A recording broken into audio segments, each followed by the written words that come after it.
نحمدہ ونصلی علی رسولہ الکریم وآل طیبین والطاہرین وعطرتہ وذریتہ وآلہ وصحبہ وخلفائہ الراشدین المہدیین اما بعد فاعوذ باللہ من الشیطان الرجیم بسم اللہ الرحمن الرحیم لقد رضی اللہ عن المؤمنین اذ یبایعونک تحت شجرۃ فعلم ما فی قلوبہم صدق اللہ العظیم وصدق رسولہ الکریم ان اللہ وملائکتہ یصلون علی النبی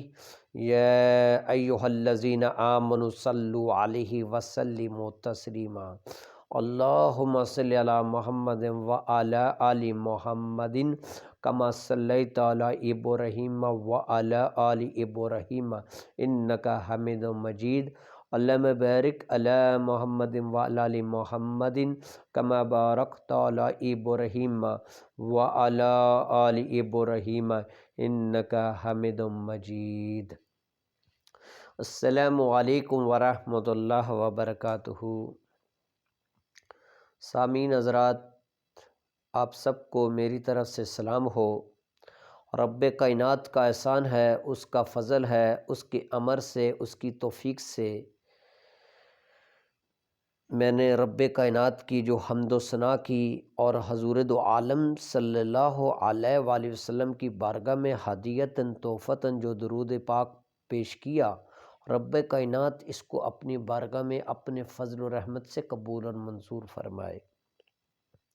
سامعین حضرات، آج کا میرا مضمون اور عنوان حضور دو عالم صلی اللہ علیہ وآلہ وسلم کے عظیم صحابہ کرام رضوان اللہ جمیعاً تعالی، خصوصاً خلفائے ثلاثہ کی شان پر اور ان کے تحفظات پر جو ان پر الزامات اور اعتراضات کیے جاتے ہیں اور جو ان کے بارے میں فاسد خیالات اور کینہ لوگوں میں ابھارتے ہیں،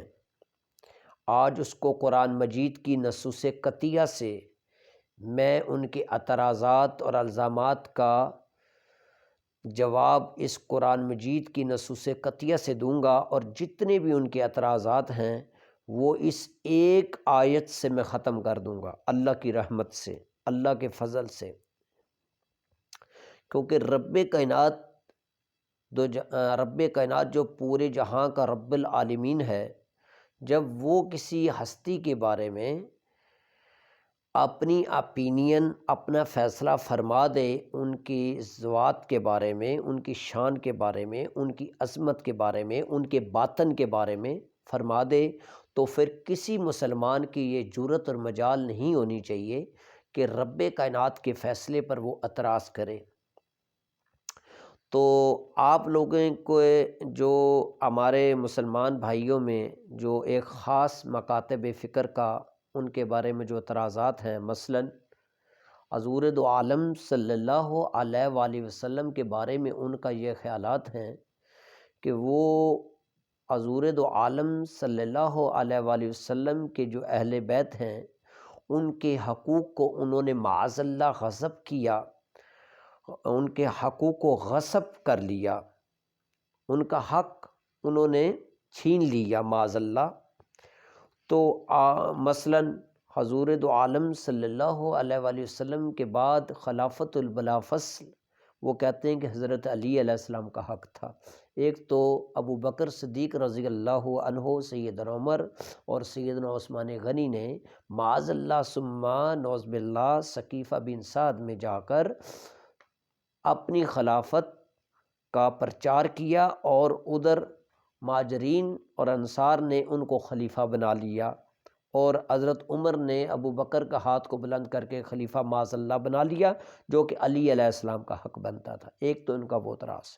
دوسرا، معاذ اللہ ان کا یہ عقیدہ ہے کہ رسول اللہ صلی اللہ علیہ وآلہ وسلم کے آخری وقت، مرض کے وقت، جب رسول اللہ صلی اللہ علیہ وآلہ وسلم کی رحلت کا وقت آیا تو ان کو خلافت کی تحریر لکھنے سے سیدنا عمر رضی اللہ عنہ نے روک لیا۔ نمبر 2 اعتراض ہو گیا۔ نمبر 3 باغ فدق، جو رسول اللہ صلی اللہ علیہ وآلہ وسلم کے مال فے میں سے آپ صلح صفائی سے مدینہ میں ایک باغ فدق جو ہے وہ رسول اللہ صلی اللہ علیہ وآلہ وسلم نے اپنی بیٹی کے لیے ان کے بقول وصیت کی تھی، تو حضرت ابوبکر صدیق رضی اللہ عنہ نے، جس کا قصہ صحیح البخاری میں موجود ہے، وہ کہتے ہیں کہ انہوں نے ان کا حق معاذ اللہ نہیں دیا۔ اور چوتھا ان کا اعتراض یہ ہے کہ سیدنا عمر رضی اللہ علیہ السلام نے معاذ اللہ ثم نعوذ باللہ معاذ اللہ سیدہ زہرا سلام اللہ علیہ جگر پارائے رسول کے معاذ اللہ انہوں نے ان کو شہید کیا، نعوذ باللہ من ذالک، جو کہ کسی مسلمان کا، کسی بھی ایماندار مسلمان کا یہ دل میں گمان بھی نہیں آتا کہ سیدنا عمر رضی اللہ عنہ، جن کے بارے میں قرآن مجید کی متعدد آیات جن کے بارے میں شان میں نازل ہوئی، اور حضور دو عالم صلی اللہ علیہ وآلہ وسلم کی تربیت یافتہ ہستیاں ہیں، ان سے بالکل توقع یہ نہیں ہوتی کہ سیدنا عمر رضی اللہ عنہ نے ان کے گھر میں آگ لگائی ہو، ان کے گھر میں نعوذ باللہ آگ لگا کر، جس سے سیدہ زہرا سلام اللہ علیہ کی ایام شہادت یہ لوگ بناتے ہیں، یہ بالکل ہی فاسد اور جھوٹی تاریخی روایات کو پیش کرتے ہیں۔ میں آج ان کو قرآن مجید کی آیات سے ان کی عظمت بیان کروں گا، اور اللہ تعالیٰ نے ان کو گارنٹی دے دی ہے، ان کو جنت کی بشارت دے دی ہے۔ جب رب کائنات کسی کی تصدیق کر دے، کسی کی اپینین فرما دے، ان کو عہد رضا کا وعدہ کر دے اور ان کے دلوں کی گارنٹی دے رہے، تو پھر کوئی تاریخی روایت، حتیٰ کہ کوئی آپ حدیث بھی لائیں گے تو ہم کہیں گے یہ رسول کی حدیث نہیں ہو سکتی، کیونکہ یہ قرآن مجید کی صراحتاً بینہ آیت کے ساتھ ٹکراری ہے، لہٰذا وہ بھی حدیث نہیں ہوگی بلکہ جعلی حدیث بنائی گئی ہوگی۔ تو اب میں قرآن مجید کی آیت پیش کروں گا آپ کے سامنے،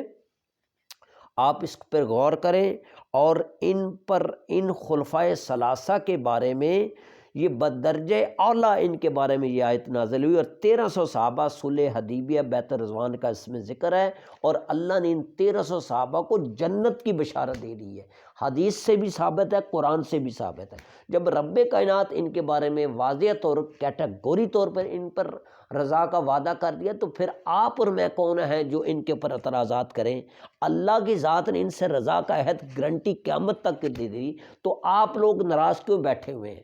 آپ لوگوں کی اور میری کیا حیثیت ہے حضور دو عالم صلی اللہ علیہ وآلہ وسلم کے صحابہ کے بارے میں ہم اس طرح کے الفاظ، فاسد الفاظ استعمال کریں؟ تو لہٰذا آپ سے التماس ہے سامعین حضرات سے کہ جو قرآن مجید سے میں آیت پیش کروں گا،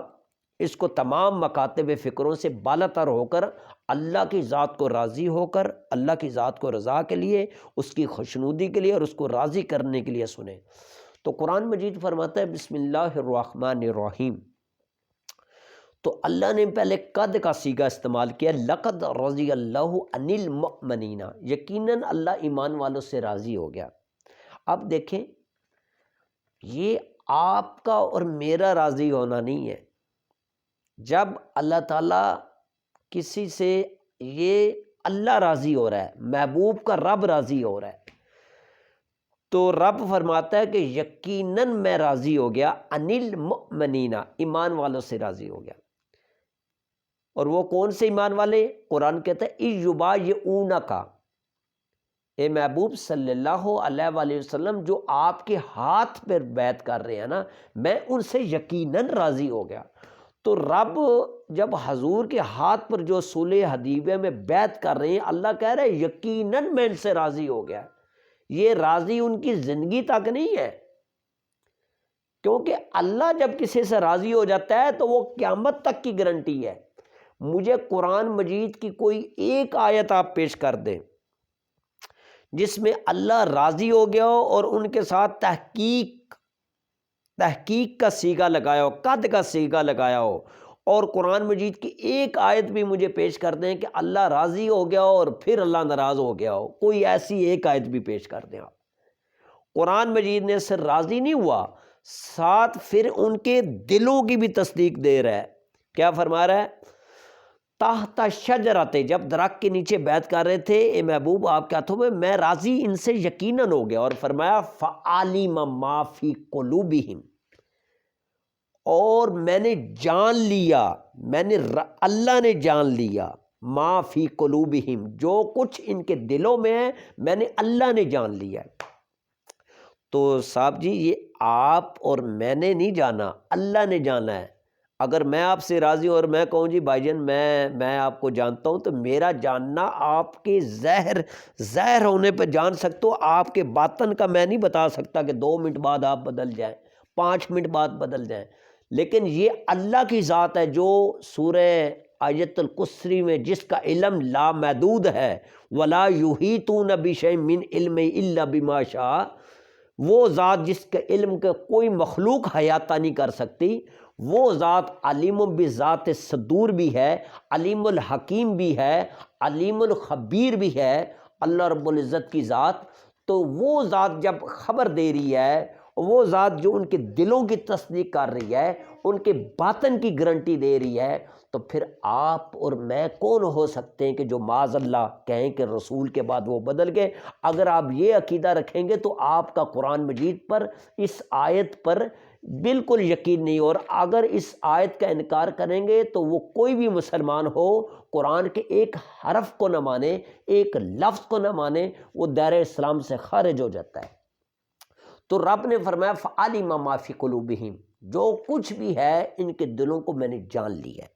تو میں نے ان کے باطن کی گارنٹی دے دی ہے. جب اللہ تعالیٰ نے ان کے باطن کی گارنٹی دے دی ہے، ان کی پاکیزگی کی گارنٹی دے دی ہے، تو ان صحابہ رضوان اللہ اجمعین کے بارے میں یہ جو حدیبیہ کے مطابق بیت الرضوان میں ابو بکر بھی موجود تھے، سیدنا عمر بھی موجود تھے، سیدنا عثمان غنی بھی تھے، مولا علی علیہ السلام بھی تھے. تو جب آپ بھی جانتے ہیں کہ یہ صحابہ کرام، یا تو آپ ثابت کریں نا کہ اس بیت الرضوان میں وہ موجود نہیں تھے، یہ آپ ثابت کریں. اور اگر آپ مانتے ہیں کہ صحابہ کرام اس آیت میں شامل ہیں اور ساری کتابوں میں آپ بھی مانتے ہیں اور ہم بھی مانتے ہیں، تو پھر آپ یہ عقیدہ رکھیں گے کہ معاذ اللہ کہ یہ رسول کے بعد بدل گئے ہیں، تو پھر آپ نے رب کو علیم نہیں مانا، پھر علیم الخبیر نہیں مانا، معاذ اللہ علیم الحکیم نہیں مانا آپ نے، پھر اللہ کے علیم ہونے پہ آپ نے شک کر دیا. اب آخری آیت میں آپ کو پیش کر کے اس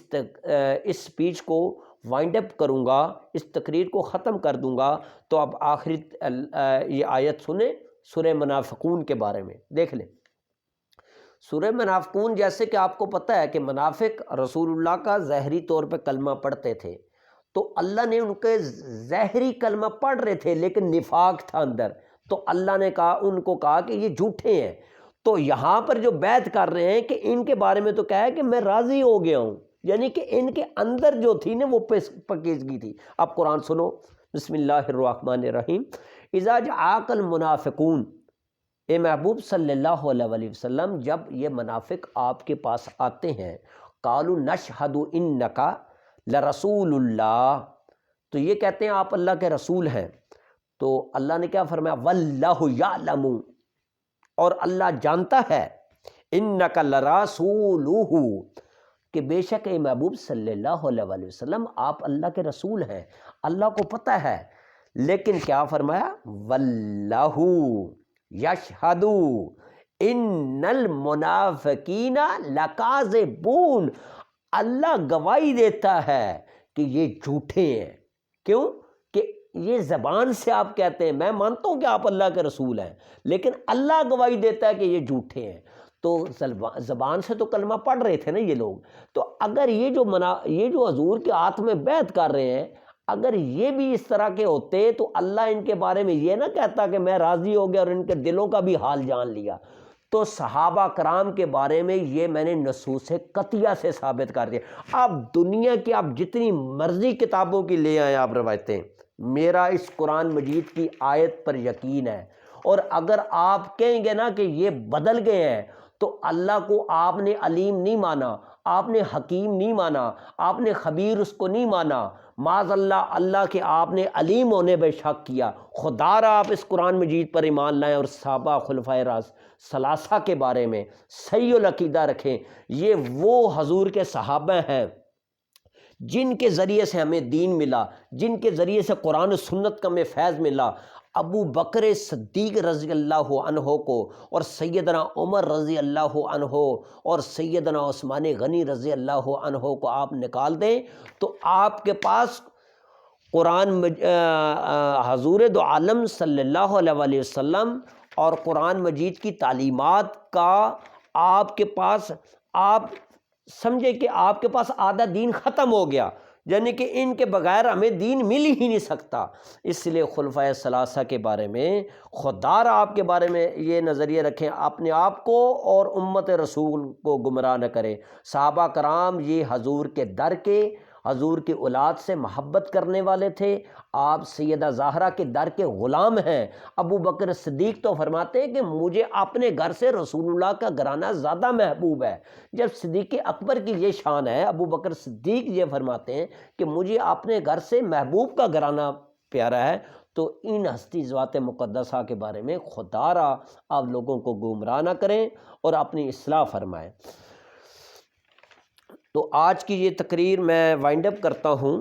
رب کائنات کی بارگاہ میں دعا کرتا ہوں، یا باری تعالیٰ اس پوری تقریر میں کوئی میرے سے ایسا الفاظ نکل گیا ہو، میں ناقص العلم ہوں یا اللہ، تو علیم الذات علیم الخبیر ہے یا اللہ، کلی علم کا مالک تو ہے میرے مالک،